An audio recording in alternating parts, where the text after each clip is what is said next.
Oui, monsieur le banquier, vous me suivez pas sur le projet? D'accord. Ah, vous trouvez que... Ok, ben tant pis, hein. Merci en tout cas pour votre appel. Au revoir. Si tu ne veux pas te retrouver dans cette situation, si tu veux que ton banquier te suive, qu'il devienne un partenaire pour tes investissements immobiliers, et ben dans cette vidéo, je vais te donner 3 conseils qui te permettront d'avoir le banquier dans ta poche.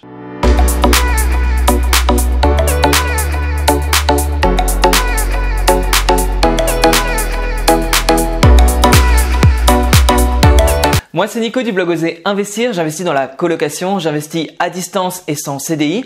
N'hésite pas à t'abonner à ma chaîne YouTube, mais tu peux aussi télécharger mon guide gratuit des villes les plus rentables en France pour faire de la colocation. Le lien se trouve juste en dessous de la vidéo. Alors, parlons sérieux, parlons banque, parlons immobilier. Dans cette vidéo, je vais te donner vraiment 3 conseils qui pour moi sont essentiels pour réussir tes investissements et créer un bon partenariat avec ta banque. Garde vraiment en tête que finalement, le banquier, c'est un peu, c'est la personne qu'il faut absolument convaincre parce que sans banque, sans financement, tu n'as pas de biens immobiliers, tu n'as pas de patrimoine qui se constitue, tu n'as pas de cash flow, donc moins d'argent. Bref, le banquier est vraiment une pierre primordiale à la construction de tes investissements immo. Premier conseil, déjà comprends que la personne que tu vas voir quand tu vas chez le banquier, ce n'est pas un décideur, c'est bien souvent un conseiller commercial. Il n'est pas là pour être rassuré, tu dois absolument être précis, clair, concis. Tu dois te comporter comme un chef d'entreprise et connaître ton sujet sur le bout des doigts. Je ne le répéterai jamais assez, mais ne va pas voir le banquier comme si tu étais un touriste. Quand j'appelle mon banquier pour lui proposer un projet, je me positionne en tant que leader. Je dois connaître absolument ce projet.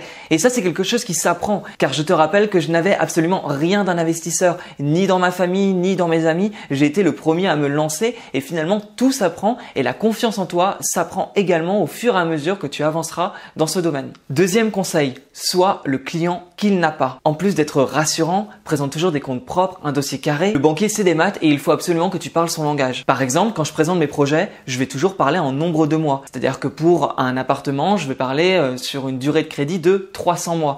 Je ne vais jamais parler en années parce que les banques ne parlent pas en années, elles parlent en mois. Je vais toujours utiliser en fait leur jargon le plus possible, comme par exemple loyer avec compensation financière. Si tu ne le sais pas, en fait quand tu présentes un projet à la banque, un projet locatif et que tu as par exemple 1000 € de loyer, la banque ne va pas prendre en compte 1000 € de loyer, mais va retirer 30%. C'est 30% de sécurité, de charges, etc. qu'elle va, elle, considérer, mettre en moins. Donc, si tu as 1000 € de loyer, sache qu'elle va prendre 700 €. Et donc, c'est ce qu'on appelle loyer avec compensation financière. Bon, comme je disais, je vais utiliser aussi le nombre de mois pour la durée du crédit et non le nombre d'années. Et je vais également parler de rapport annuel projeté quand je parle de mes loyers sur l'année.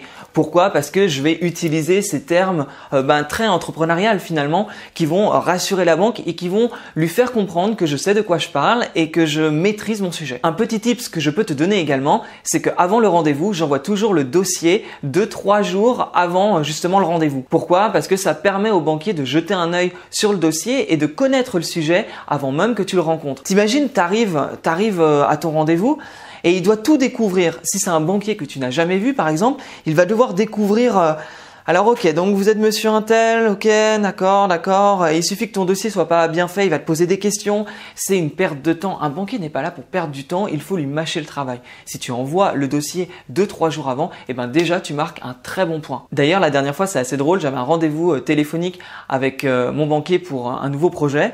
Et du coup, je lui ai tout envoyé par mail 2 jours avant. Et c'était marrant parce que au bout de 4 minutes de conversation, il m'a dit bon écoutez, de toute façon votre projet il est très clair, je n'ai pas de questions à vous poser, est-ce que vous en avez? J'ai envie de te dire, quand un banquier te dit quelque chose comme ça, tu sais que ton taf tu l'as bien fait. Et en 3e point, et pas des moindres, il va falloir faire des concession. Avec le banquier, c'est donnant-donnant. Il faut absolument que tu trouves un échange et ce n'est pas juste monsieur le banquier, je viens chercher 150 000 € de financement et merci, au revoir, à bientôt.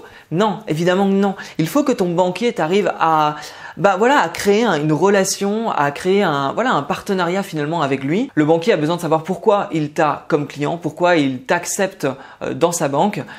Tout simplement, n'hésite pas à, par exemple, domicilier tes salaires ou ouvrir une assurance vie, ouvrir un livret A, mais en tout cas quelque chose qui peut lui faire plaisir et lui rapporter de l'argent. Et puis surtout, n'hésite pas à jouer carte sur table. Si tu t'entends bien avec ton banquier, n'hésite pas à lui dire de quoi avez-vous besoin en ce moment? Et ça peut arriver, voilà, moi ça m'est arrivé qu'il me dit, bon bah voilà, sur ce compte, est-ce que vous pourriez pas prendre une carte bleue? Bon, vous voulez une carte bleue? Bah, je vous prends une carte bleue.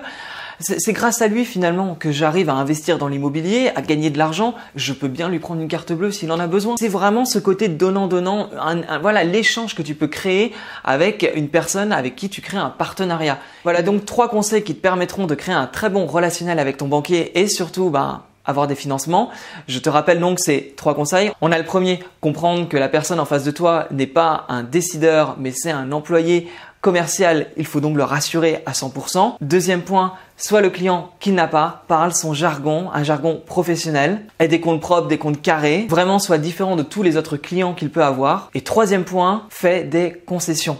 Surtout, fais-lui plaisir, crée une relation de confiance et un partenariat avec lui. J'espère que cette vidéo t'a plu. N'hésite pas à d'ailleurs me mettre un petit pouce bleu sur le côté si ça a pu t'apprendre des choses.